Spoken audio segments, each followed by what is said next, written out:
रचित जी, बहुत स्वागत है आपका ईटी नाउ स्वदेश पर। बहुत शुक्रिया, आपने समय निकाला। पहले तो बाजार पे जरा बताइए सर कि सुबह तो उम्मीद थी नहीं कि इतनी ज्यादा तेजी देखने को मिलेगी, लेकिन अब हम दिन के ऊपरी स्तरों पर पहुंच गए हैं। क्या करना चाहिए निफ्टी निफ्टी बैंक पर? विकास सर, सबसे पहले आपको वापस से नमस्कार। सभी दर्शकों को नमस्कार। एंड बिफोर वी स्टार्ट, जितनी भी शेयर हम आपके चैनल पे डिस्कस करने वाले हैं उसमें मेरी पर्सनल पोजीशन है, मेरी फैमिली पोजीशन, क्लाइंट पोजीशन हो सकती है। Investment in equity market are subject to market risk. Please consult your financial adviser before making any investment or taking any trade in any script that we are about to discuss on your channel. Clear case है। आप देखें कि एक peak point ऐसा आ गया था जब रुपी all time high levels पे जाके और सेटल हो रहा था, और उसके बाद आप देखें एक क्लियर केस रिवर्सल बनता हुआ दिखा है। इसको हम मोरेवर एक एक्सपायरी मूव के तौर पे लेंगे। आज जिस तरीके से सेंसेक्स की एक्सपायरी हो रही है, एक अच्छा मोमेंटम आपको देखने को मिल रहा है। बट इसमें एक चीज जरूर कहूंगा, थोड़ा सा कॉशियस अप्रोच रखिएगा। और जिस तरीके से अभी ये मोमेंटम आपको होता हुआ दिख रहा है, हो सकता है आज ड्यूरिंग द डे एक बार निफ्टी आपको 23,720 740 लेवल तक भी आती हुई दिख जाए। बट वहां पे बहुत ललाहित होकर नई पोजीशन बनाने के बजाय जो एग्जिस्टिंग पोजीशन है उसमें प्रॉफिट बुकिंग करना ज्यादा इंपॉर्टेंट हो जाएगा। क्योंकि टेक्निकल पॉइंट ऑफ व्यू से हम देखें 23,800 23,800 जो कि बहुत स्ट्रॉन्ग सपोर्ट था, अब वही आपको एक बहुत स्ट्रॉन्ग रेजिस्टेंस भी बनता हुआ दिखेगा। दो मीटिंग्स हैं जिन पे हमें बहुत कॉशियसली और बहुत ध्यान से नजर बना के रखनी होगी। एक जो चाइना में हो रही है और एक जो इंडिया में अभी पोजीशन आपको होती हुई दिखेगी।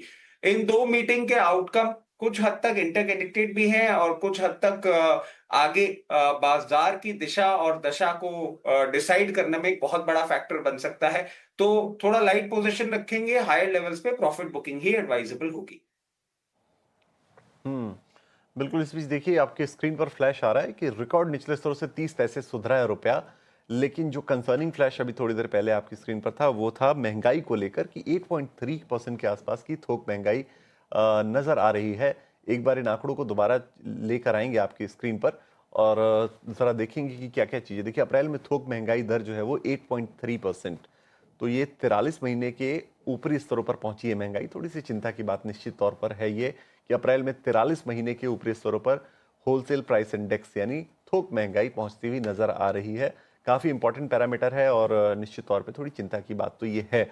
इसके मायने समझेंगे इकॉनमी पर, कोशिश करेंगे कि किसी बड़े इकोनॉमिस्ट को भी जोड़ने की कोशिश करें और उनसे समझने की कोशिश करें कि आखिर इतनी बड़ी जो तेजी है, इतनी बड़ी जो स्पर्ज है, वो क्यों देखने को मिली है इस महंगाई के अंदर और इसके क्या मायने हो सकते हैं। निश्चित तौर पे एक टेंशन तो क्रूड की वजह से है ही, और दूसरी टेंशन जो है मिडिल ईस्ट में जो चल रहा है उसकी वजह से सप्लाई चेन डिसरप्शन जो है उसकी वजह से परेशानी तो नजर आ ही रही है। लेकिन ठीक है, चलिए आगे बढ़ते हैं और सबसे पहले अपने जो कॉलर्स हैं उनको शामिल करना शुरू करते हैं। ऋषभ अग्रवाल हमारे साथ जुड़ चुके हैं। ऋषभ, बताइए क्या सवाल है आपका। ईटी नाउ स्वदेश पर स्वागत है आपका। हेलो सर, मेरे पास जुपिटर वैगन के शेयर्स हैं, 551 रुपीज की 990 शेयर हैं। काफी लॉस हो रहे हैं, क्या करें सर। जुपिटर वैगन आपने कितने दिन के लिए रखना है, ये क्या ये नजरिया है आपका? माने रख सकते हैं, 4-5 महीने भी रख सकते हैं इसको। ठीक है। काफी जुपिटर लॉस वैगन है सर इसमें। हाँ ठीक है। एक साल में 25-26% का नेगेटिव रिटर्न इस शेयर ने दिया है। 551 पे खरीदारी की है इन्होंने। 900 शेयर है इनके पास। ठीक ठाक लॉस हो रहा है। रचित जी, क्या सलाह होगी जुपिटर वैगन्स पे, क्योंकि इनको अच्छा खासा लॉस हो चुका है। देखिए, पैसे इनके लगभग लगभग आधा हो चुके हैं।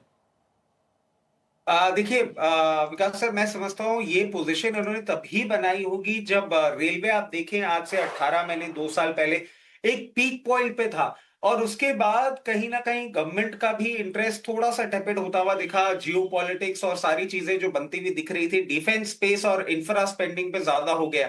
बट नॉट टू फॉरगेट, अभी आप देखें हमारे प्रधानमंत्री जी ने वापस से रिआइटरेट किया है कि अब हाईवे लॉजिस्टिक्स के साथ साथ रेलवे लॉजिस्टिक्स, क्योंकि मेजॉरिटी अब इलेक्ट्रॉनिक लाइंस पे कन्वर्ट हो गया है, ये भी एक फोकस एरिया बनता हुआ दिखेगा।